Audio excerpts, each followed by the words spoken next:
Hello viewers, আসসালামু আলাইকুম। আল-মামুন সরকার বলছি। Object oriented PHP design pattern and principal টিউটোরিয়ালে সকলকে স্বাগতম।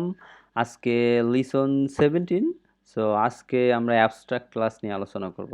সো আমরা গত লিসন থেকে অ্যাবস্ট্রাকশন নিয়ে কাজ শুরু করছি। Abstraction means interface, abstract class দুইটাই অ্যাবস্ট্রাকশন। সো আজকে আমরা দেখব কিভাবে অ্যাবস্ট্রাক্ট ক্লাস কি এবং অ্যাবস্ট্রাক্ট ক্লাস কিভাবে তৈরি করতে হয় এবং অ্যাবস্ট্রাক্ট ক্লাস সম্পর্কে আজকে আমরা জানবো। So let's get started.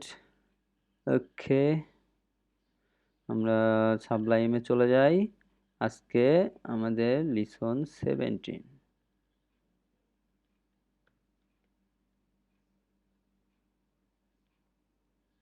New file index.php।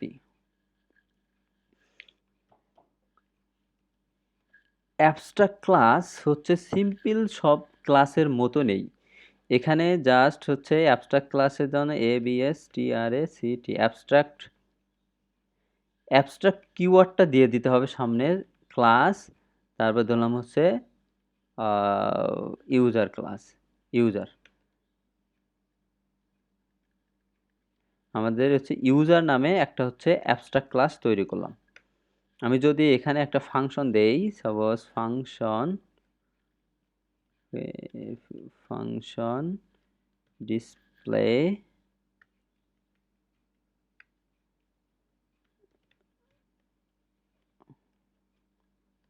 Welcome to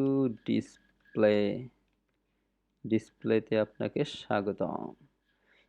এটা একটা বিষয়। আর একটা হচ্ছে public abstract function gate name. এখন অ্যাবস্ট্রাক্ট ফাংশন, অ্যাবস্ট্রাক্ট ক্লাসের আমরা চাইলে কিন্তু একটা হচ্ছে অ্যাবস্ট্রাক্ট ক্লাসের যদি আমি ইউজার অবজেক্ট তৈরি করি, ইউজার, আমি একটা ইউজার অবজেক্ট তৈরি করলাম, নিউ ইউজার, যেহেতু ক্লাস, দেখি অবজেক্ট তৈরি করা যায় কিনা। এইটা কিন্তু আমার অবজেক্ট তৈরি করতে দেবে না, কারণ হচ্ছে অ্যাবস্ট্রাক্ট ক্লাস হচ্ছে অ্যাবস্ট্রাকশনের জন্য, মানে দ্যাটস এখানে হাই লেভেল সিগনেচার থাকবে, এটাকে আমরা হচ্ছে ব্যবহার করতে পারবো না। সো আমরা অ্যাবস্ট্রাক্ট ক্লাসের কি হচ্ছে অবজেক্ট তৈরি করতে পারি না।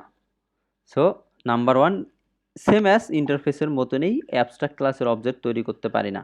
সো ইন্টারফেসকে যেমন কোনো একটা ক্লাস ইনহেরিট করতো অথবা যেমন ইমপ্লিমেন্ট করতো, সো অ্যাবস্ট্রাকশনের ক্ষেত্রে একটা বিষয়টা হচ্ছে কি, এখানে ক্লাস তৈরি করতে হবে, class student extends user. That means আমরা হচ্ছে ইন্টারফেসকে কি করতাম, ইন্টারফেসকে হচ্ছে আমরা ইমপ্লিমেন্ট করতাম। আর হচ্ছে অ্যাবস্ট্রাক্ট যেহেতু ক্লাস, অ্যাবস্ট্রাক্ট ক্লাস কিন্তু এটা ইন্টারফেস বলতেছি না, অ্যাবস্ট্রাক্ট ক্লাস। সো এটাকে আমার কি করতে হবে, এটাকে আমার হচ্ছে এক্সটেন্ড করতে হবে, আমরা এটা কিন্তু ইমপ্লিমেন্ট করব না। এখন যদি আমি স্টুডেন্টের একটা অবজেক্ট তৈরি করি, নিউ স্টুডেন্ট, আমি স্টুডেন্টের যদি অবজেক্ট তৈরি করি, তারপরে আমাকে একটা ইরর দেখাবে। কি ইরর দেখাচ্ছে, একটা অ্যাবস্ট্রাক্ট মেথড আছে, এই অ্যাবস্ট্রাক্ট মেথড, এখানে অ্যাবস্ট্রাক্ট মেথড আছে, সেইটার আমি এখানে ডিক্লার করি নাই। সাপোজ আমি হচ্ছে সেম অ্যাজ করে রাখি, এটা না রাখি, দুইটাই অ্যাবস্ট্রাক্ট মেথড দিয়ে দিই, abstract। সো এই অ্যাবস্ট্রাক্ট মেথড এবং আগের ইন্টারফেসটা কিন্তু দুইটাই সেমই ছিল। সো দুইটা অ্যাবস্ট্রাক্ট মেথড আছে যেটা আমি ইমপ্লিমেন্ট করি নাই। সো আমি যদি ফাংশন লিখি,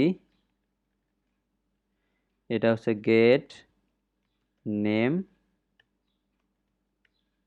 রিটার্ন দিস নেম, একটা পাবলিক প্রপার্টি নেম নেই, নেম একটা ডিফল্ট ভ্যালু দিয়ে দেই। ওকে, সো এই অবস্থায় কিন্তু আমাকে আবার ইরর দেবে, কারণ হচ্ছে আরও একটা অ্যাবস্ট্রাক্ট মেথড আছে যেটা আমি ইমপ্লিমেন্ট করি নাই। দিস ইজ ইন্টারফেসের মতো। আমি যদি ফাংশন লিখি, সো এটা হচ্ছে ডিসপ্লে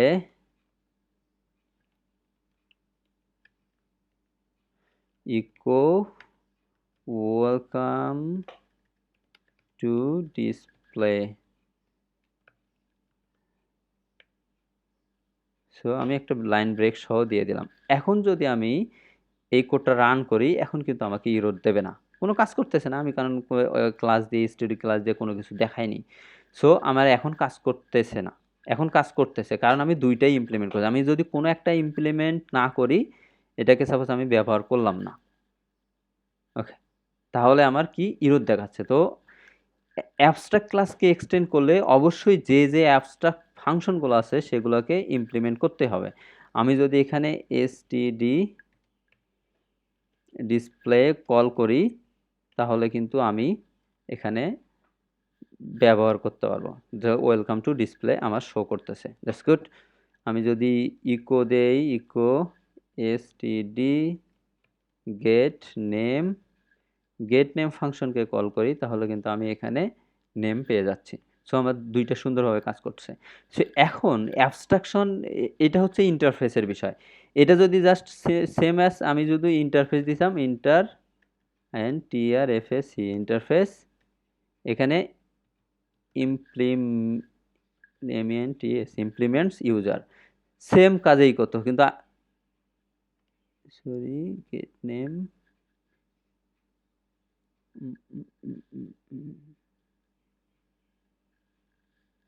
এখানে কি দিচ্ছে, access type get name must be omitted.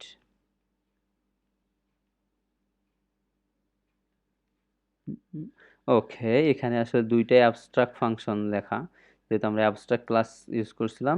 এখন কিন্তু সেম বিষয়টা সেমই থাকলো।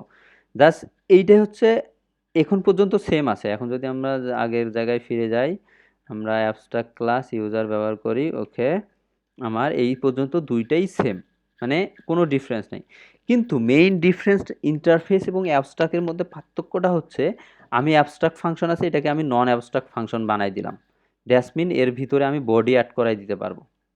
আমি এই ফাংশনটা এখানে দিলাম না, এখানে আমি এর বডি দিতে পারবো, যেটা আমরা ইন্টারফেসে পারতাম না। এখন কিন্তু দিলে আমার সুন্দরভাবে কাজ করবে। সো অ্যাবস্ট্রাক্ট ক্লাসের সুবিধাটা হচ্ছে কি, অ্যাবস্ট্রাক্ট ক্লাসে আমার অ্যাবস্ট্রাক্ট মেথড থাকতে পারে। অ্যাবস্ট্রাক্ট মেথড মিন্স যে মেথডটাকে অবশ্যই ইমপ্লিমেন্ট করতে হবে।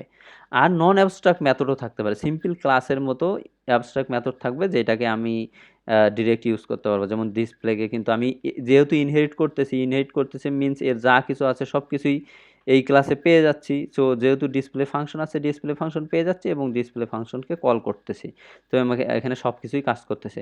যদি আমি কোনো কারণে একটা অ্যাবস্ট্রাক্ট মেথড, এইটা অ্যাবস্ট্রাক্ট একটা মেথড ছিল, এটাকে যদি আমি ইমপ্লিমেন্ট না করি এই জায়গায়, তাহলে কিন্তু আমাকে ইরর দেখাবে। কারণ হচ্ছে অ্যাবস্ট্রাক্ট মেথড থাকলে ওইটাকে অবশ্যই ইমপ্লিমেন্ট করতে হবে, এবং নন অ্যাবস্ট্রাক্ট মেথডও থাকতে পারে। তো ইন্টারফেস এবং অ্যাবস্ট্রাকশনের মধ্যে পার্থক্য হচ্ছে কি, এখানে অ্যাবস্ট্রাক্ট মেথড থাকতে পারে, নন অ্যাবস্ট্রাক্ট ফাংশনও থাকতে পারে। আর ইন্টারফেসে সবগুলাই বাই ডিফল্ট যা দেবো সবই অ্যাবস্ট্রাক্ট, মানে দ্যাটস মিন সবগুলোকেই আমাকে ইন্টারফেস ইমপ্লিমেন্ট করতেই হবে। সো আমি হচ্ছে করলাম। আর এখানে যদি আমি একটা ইউজারের অবজেক্ট ক্রিয়েট করি, যেহেতু ক্লাস, দেখি ইউজার অবজেক্ট ক্রিয়েট করা যায় কিনা, এটা কিন্তু আমার একটা ইরর দেবে, কারণ অ্যাবস্ট্রাকশনের জন্য ব্যবহার করতেছি। ইউজারটা যেহেতু অ্যাবস্ট্রাক্ট ক্লাস, এটা হচ্ছে অ্যাবস্ট্রাকশনের জন্য কাজ হবে, এটা রিয়েল ইউজ হবে না। এটাকে কেউ ইনহেরিট করে বা ইমপ্লিমেন্ট করে তখন ব্যবহার করতে পারবে, তাছাড়া ডিরেক্ট অবজেক্ট তৈরি করে ব্যবহার করা যাবে না। সো আমরা এখানে অ্যাবস্ট্রাকশনের ব্যবহার দেখলাম।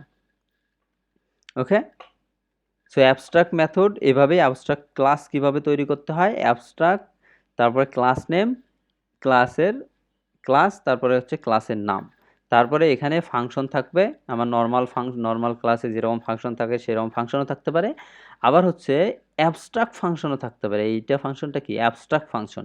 সো যে ফাংশনটা অ্যাবস্ট্রাক্ট ফাংশন হবে, যে ক্লাস এই অ্যাবস্ট্রাক্ট মেথডকে এক্সটেন্ড করবে, যেহেতু এটা ক্লাস, এটা সেই জন্য কিন্তু এটাকে এক্সটেন্ড করতে হবে।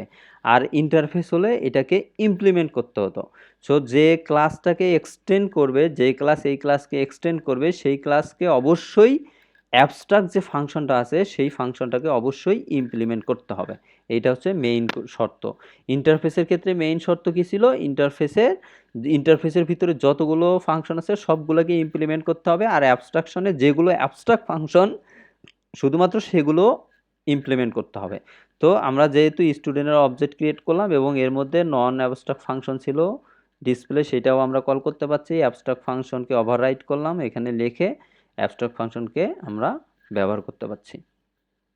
সো এই ছিল অ্যাবস্ট্রাক্ট ক্লাস।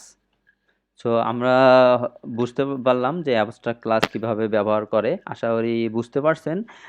তারপরে যদি কোনো সমস্যা হয়ে থাকে, বুঝতে কোনো প্রবলেম হয়, অবশ্যই কমেন্ট বক্সে কমেন্ট করবেন।